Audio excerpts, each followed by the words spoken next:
తెలంగాణలో ప్రముఖ పుణ్యక్షేత్రమైన శ్రీ జడల రామలింగేశ్వర స్వామి దేవస్థానంలో ఫిబ్రవరి 2వ తారీఖు నుండి బ్రహ్మోత్సవాలు జరుగుతున్నాయి. ప్రస్తుతం ఈవో నవీన్ గారు మన ముందున్నారు. ఎలాంటి ఏర్పాటు చేశారు, గత ప్రభుత్వంలో కంటే ఈ ప్రభుత్వంలో ఎలాంటి ఏర్పాటు చేశారు, ఆ భక్తులకు ఎలాంటి వెసులుబాటు కల్పించారు, మరిన్ని వివరాలు అతను అడిగి తెలుసుకునే ప్రయత్నం అయితే చేద్దాం.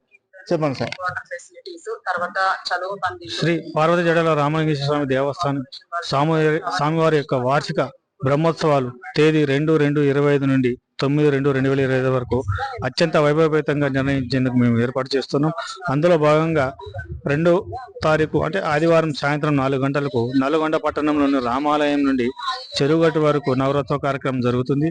అలాగే స్వామివారి యొక్క మొదటి పూజ గణపతి పూజ 4వ తారీఖు ఉదయం 9:47 ప్రారంభమవుతుంది.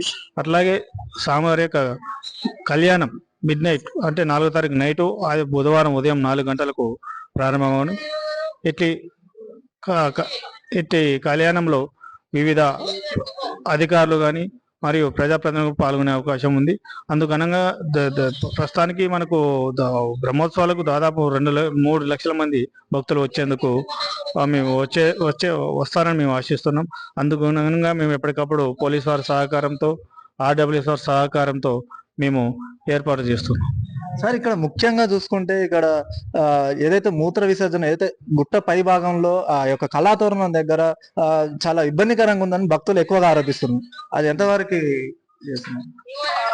ప్రస్తుతానికి మాకు దేవస్థానానికి డ్రైనేజ్ సమస్య ఉన్నది. మాస్టర్ ప్లాన్ అనేది కూడా మన గతంలో నల్గొండ పురపాలక శాఖ వారు కూడా గుట్టకు సంబంధించి డ్రైనేజీని మాస్టర్ ప్లాన్ చేసి ఉన్నారు. మాస్టర్ ప్లాన్ ప్రస్తుతం కమిషనర్ గారి వద్ద పెండింగ్ లో ఉంది. ఒకసారి మాస్టర్ ప్లాన్ మనకు అప్రూవల్ అయిన తర్వాత స్థానిక ఎమ్మెల్యే గారి సహకారంతో, మంత్రి గారి సహకారంతో, కలెక్టర్ గారి ఆధ్వర్యంలో మేము గుట్టని ఎటువంటి దుర్గంధం కానీ ఎటువంటి శానిటైజర్ ఎటువంటి ఇబ్బందులు లేకుండా ఉండేందుకు కూడా మేము కృషి చేస్తాం. అందుకు అనుగుణంగా కూడా మేము వివిధ శాఖల అధికారులను కూడా మనం కలవడం జరిగింది. త్వరలో డ్రైనేజ్ సమస్యకు పరిష్కారం వస్తుందని ఆశిస్తుంది. సరే, ఈ బ్రహ్మోత్సవాలకి సీఎం గారు గిట్ట వస్తున్నారు అనేది కొంతవరకు సమాచారం, ఎంతవరకు కరెక్ట్? మేము ఈ బ్రహ్మోత్సవంలో భాగంగా సీఎం గారిని మరియు జిల్లా మంత్రి గారిని, రాష్ట్రంలో ఉన్న మరియు ఇతర రాష్ట్రాల్లో ఉన్న ముఖ్య ప్రజాప్రతినిధులు హాజరవుతారని మేము ఆశిస్తున్నాం. అందుకు సంబంధించి కూడా గతంలోనే వాళ్ళకి ఆహ్వానం పంపడం జరిగింది. సార్, గత ప్రభుత్వం కంటే ఈ ప్రభుత్వం ఎన్ని లక్షల వరకు వేస్ట్ చేసింది ఖర్చు పెట్టబోతుంది? ప్రస్తుతానికి ఇది దేవస్థానం దినదినాభివృద్ధి చెందుతున్నది. అందుకనంగా గత ప్రభుత్వంలో మాదిరిగా ఈ ప్రభుత్వం అంతకంటే ఎక్కువగా మేము దేవస్థాన అభివృద్ధికి తోడ్పడుతుందని ఆశిస్తున్నాం. ఇక్కడ బందోబస్తు పోలీసులు ఎంతమంది ఇక్కడ నిర్వహించబోతున్నారు? స్వామివారి కళ్యాణానికి దాదాపు 1000 మంది సిబ్బందితో పోలీసు వారు బందోబస్తు ఏర్పాట్లు చేసి ఉన్నారు. అందుకు అనుగుణంగా వారు ఈ రోజు వచ్చి కూడా దేవస్థానం క్యూ లైన్ల విషయంలో కానీ మరియు ఎక్కడైనా సిబ్బంది మన స్టాంపేడ్ అయ్యే అవకాశం ఉన్న ప్రదేశాల్లో మరియు ఇంకా పిక్ ప్యాకెటింగ్ జరిగే ప్రదేశాలు కూడా మఫ్టీలో పోలీస్ బందోబస్తు ఏర్పాటు చేసి ఎటువంటి ఇబ్బంది లేకుండా ఏర్పాటు చేసేందుకు కూడా వాళ్ళ యొక్క డ్యూటీ చార్ట్ని ప్రిపేర్ చేసి ఉన్నారు. వాళ్ళు ఇక్కడ స్నాన ఘట్టాలు ముఖ్యంగా ప్రధాన సమస్యగా ఇక్కడ నీటిగా ఉందని అనేది సరిగా ఉంటలేదు అనేది భక్తులు ఆరోపిస్తున్నారు. దానికి ఎలాంటి చర్యలు తీసుకోవాలి? ప్రస్తుతానికి మన దేవస్థానానికి మాస్టర్ డ్రైనేజ్ అనేది లేదు. దానికి కూడా త్వరలో మోక్షం లభించనుంది. ఒక్కసారి మాస్టర్ డ్రైనేజ్ గా వచ్చిన ప్లాన్ అమలైతే మనకు అటువంటి సమస్య రాదు. అది కూడా త్వరలో పరిష్కారం లభిస్తుందని ఆశిస్తుంది. ఒక 4-5 ఏళ్ళ నుంచి వస్తుంది. ఏదో నీట్నెస్ మొత్తం వెళ్ళి బాగాలేదు. కానాల గుండం కూడా బాగా శుభ్రం లేదు.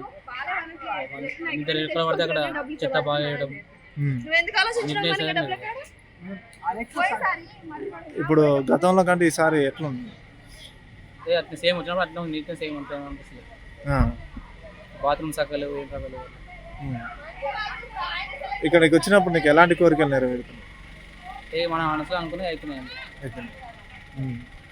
ఫ్యామిలీతో చాలా మంది వస్తారు.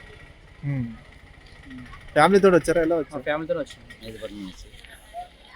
ఇక్కడ చాలా రోజులు అని చెప్తారు ఇక్కడ బాగుంటుంది, ఇక్కడికి పోతే మంచిగా అవుతుంది అని చెప్పడం వలన మేము ఫస్ట్సారి ఇక్కడికి రావడం జరుగుతుంది. ఎలా అనిపించింది? ఇక్కడైతే ప్రశాంతంగా అంతా మంచిగానే ఉంది. అన్ని ఏర్పాట్లు కూడా బాగానే ఉన్నాయి. ఇక్కడ దర్శనాలు కూడా మంచిగా అవుతున్నాయి. రాత్రి వచ్చినాము అమావాస్య రోజు పోవాలంటే ఈరోజు చూసి మంచిగా దర్శనం చేసుకొని వెళ్ళిపోతున్నాం. అంత మంచిగా సౌకర్యాలు అయితే అన్ని మంచిగా ఉన్నాయి.